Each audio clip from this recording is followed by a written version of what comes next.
one thing people asked me about this summer was what happened to Stephen Colbert at CBS. CBS, all of a sudden, out of the blue, claimed the Late Show was losing $40 million a year, and then miraculously got FCC approval to sell their company, which is what they wanted. And I guess that wasn't enough for El Presidente, because he posted, the word is, and it's a strong word at that, Jimmy Kimmel is next to go in the untalented late-night sweepstakes, which is alarming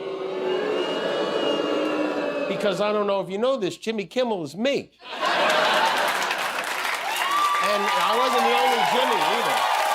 After Fallon will be gone, these are people with absolutely no talent who are paid millions of dollars for, in all cases, destroying what used to be great television. It's really good to see them go, and I hope I played a major part in it. Oh, you delicate, chubby little teacup. Did we hurt your feelings?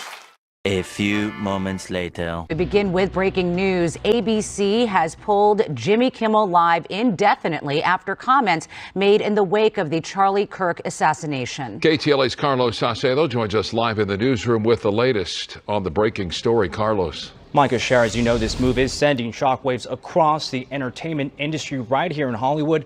Late today, the ABC network announced it would be pulling Jimmy Kimmel Live indefinitely following controversial comments the late night talk show host made during his monologue Monday night.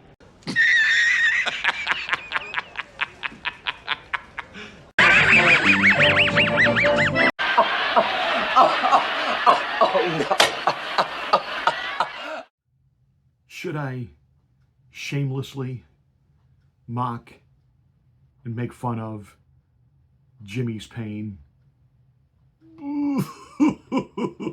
Of course I am, but there's a reason behind it.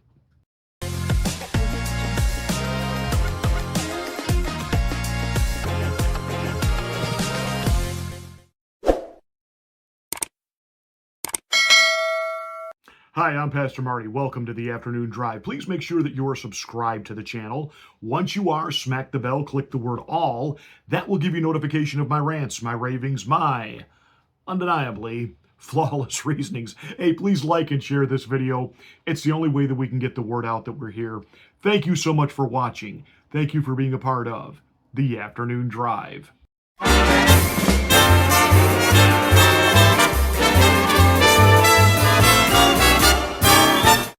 So Jimmy Kimmel has been suspended. He hasn't been fired, and some conservative media outlets that are reporting it as such need to be careful, especially Benny Johnson, because he's really wanting to take credit for this because he had the FCC chair on his show and they was talking about what Jimmy Kimmel had said, and of course the FCC chair said they'd have to look into this, and this is not content that can be allowed to be over the broadcast airwaves that are subsidized by the American taxpayer. That all said, it's a suspension, and ABC could put Jimmy back on the air next week. I don't think they will, but they could, and that's just not going to be a good look for all of the conservative media outlets taking the victory lap on this. But he has been removed. He has been suspended for this comment. Some new lows over the weekend with the MAGA gang desperately trying to characterize this kid who murdered Charlie Kirk as anything other than one of them and doing everything they can to score political points from it. So this is more than just Jimmy being his usual insufferable, unfunny self. I seem to recall back during the Rovid adventures, and he was basically saying that the reason the virus was still so out of control is you aren't getting the magic elixir. You're refusing to take the jab and get love potion number 9. And as far as he was concerned there, if you show up at the emergency room with a heart attack, or you've been in an accident and they find out through scanning you that you haven't been properly vaxxed for Rovid and all of the variant branches thereof, that you haven't been boosted, well, sorry there, Slappy. You get at the back of the line. You don't get admitted into the hospital. Remember, those were some of the hot takes from Jimmy Kimmel. I mean, this is who this guy is to his core. But of course, He panders and he caters to far left, everyone suffering from Trump derangement syndrome. This has been their little island of oasis to go and get their obsession, their addiction satisfied. And ABC/Disney said, no, you got to understand here, you're also representing us, and it's not just that this man hasn't even been buried yet, but it's obvious he has millions of followers. This really has grabbed the American people and our culture in a way that few things have. I mean, this ranks right up there with a presidential assassination, because that's how serious this is.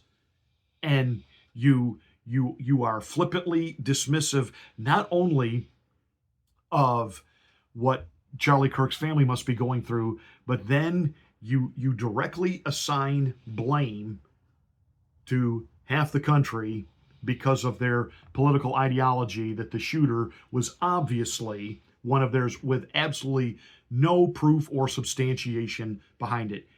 You can't do that. But of course, that's not going to stop the Democrats from trying to explain that this is all about censorship. This is all about authoritarian overreach. Look, I mean, you've heard me say this a million times. This country is rapidly moving toward an authoritarian form of society. In authoritarian countries like Russia and others, Saudi Arabia, you do not have a media that is allowed to be critical of the government. It's funny to hear Bernie Sanders talk about Russia is authoritarian, and of course there's no free press there, and of course the Donald Trump's buddy Putin. Let's back up a few years, and let's remember that it was Bernie Sanders who honeymooned in Soviet Russia and came back with a delegation of people that he took on his honeymoon with him, and just had nothing but glowing praise, not for the Russia of today, which is not under Soviet control. Putin is not a communist. He is an imperialist. He does want his empire to expand, but he is not a communist.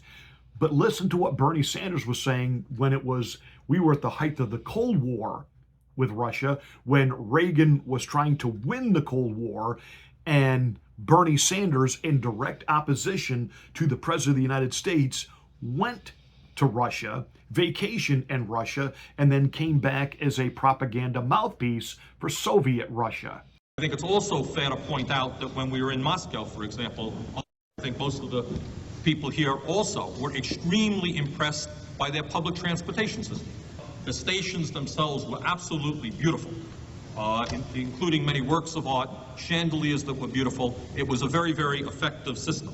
Also, I was impressed by the youth programs that they have, their palaces of culture for the young people, a whole variety of programs for young people, and cultural programs which go far beyond what we do in this country. We went to a theater in Yaroslavl, which was absolutely beautiful, had 3 separate stages, where cultural programs are put on by professional actors and actresses, including a puppeteer area. And the cost, the highest price of the ticket that you can get, was the equivalent of $1.50. I won't even play you the interview of Chuck E. Cheese Schumer on CNN, who is absolutely outraged and lamenting over the fact that a third-rate, irrelevant comic, Jimmy Kimmel, has been removed from the airwaves. But yet, there's plenty of coverage of Chuck Schumer just a few years ago in the well of the Senate, demanding that Rupert Murdoch and Fox News remove Tucker Carlson from the air. At the time, Tucker Carlson had the #1 newscast in America. #1. Nobody was bigger. His ratings alone were more than all of CNN's ratings combined, as well as MSNBC. And Chuck Schumer wanted him fired. First, of course, over the whole, the election rigging hoax. And then when Tucker began to release the video footage of what really happened on January 6th inside the Capitol. See, Tucker Carlson actually did have his freedom of speech restricted, and the government did step in. But apparently, this is the clown car. This is the short bus that is the Democrat Party coalition. Okay, your quote unquote comedians are people like Stephen Colbert and Jimmy Kimmel. Your influencers are people like Harry Sisson. Your top leadership is Hakeem Jeffries and Chuck Schumer. Your intellectual, bright future leaders is who? Zoran Mondani. You know, your relatable dad is Tim Walz. I mean, what a total train wreck these people are. And ironically, you know who really understands what's going on here? I'm sure Tucker Carlson understands what's going on here. And I would be lying if I didn't say that there's a part of us that feel like it's about time. Tim Pool said it best. Hey, these people that are now saying, you Republicans have switched up. You were all against censorship during the Biden administration, and you were against the deplatforming of people like Alex Jones and Tucker Carlson, and now you're all for it. And I love what Tim Pool said last night, and he's 100% right on this. Hey, we're still opposed to those things, but we're just going to play by the rules you set. And now you don't like the fact that we're playing by your rules. So go ahead, turn the heat up even more, and we'll play by those rules too. How you determine whether or not this backs down or not. And I couldn't agree more with Tim Pool. You know who else gets this? Chris Cuomo. The issue is not how you feel about Kimmel's opinion. The issue is the law and standards. Standards of tolerance, standards of what you want a platform to represent, and what that ownership, often public, right? If it's a public company like Disney, wants for its shareholders as captured by its practices. The First Amendment is not, stop saying this is a First Amendment violation. The First Amendment is about government regulation of speech. That's why Bondi is problematic. I'll get to that in a second. Not the private sector. The private sector gets to make choices. Can ABC do this? Yes. And in case you missed this from the other day, I had featured this in another commentary. Here's an attorney explaining what the freedom of speech, constitutionally speaking, actually entails. Say anything about Charlie Kirk online that your employer does not like and they fire you, there may not be much you can do about that. My name is Paige Sparks. I'm an employment lawyer, and this makes my eye twitch, misstated all over the internet. You don't have an absolute freedom of speech against everyone for everything. Your constitutional rights, like the Bill of Rights, which includes the First Amendment freedom of speech, primarily protects you from the government, not against individual people or private entities. The U.S. Constitution limits the government's power. It is not meant to regulate private behavior in between people or in between businesses that have nothing to do with the government. I'll give you an example. If you make a public post online saying, fuck the government, a cop cannot show up at your door and arrest you for saying that. That is a violation of your First Amendment freedom of speech. As an employer, I'm a private entity. I have nothing to do with the government. So if my wonderful law clerk says, fuck Paige Sparks online on a public post, I could fire her for that and there's nothing she could do. There are, of course, some exceptions, like if a private entity is acting on behalf of the government, or if you are a municipal employee and technically you have a government entity employer. But in general, you only have the freedom of speech protected against the government, not other people. What can I say there, Jimmy? Fafo, you know, fool around, find out, and find out you have. After Fallon will be gone, these are people with absolutely no talent who are paid millions of dollars for, in all cases, destroying what used to be great television. It's really good to see them go, and I hope I played a major part in it. Oh, you delicate, chubby little teacup. Did we hurt your feelings?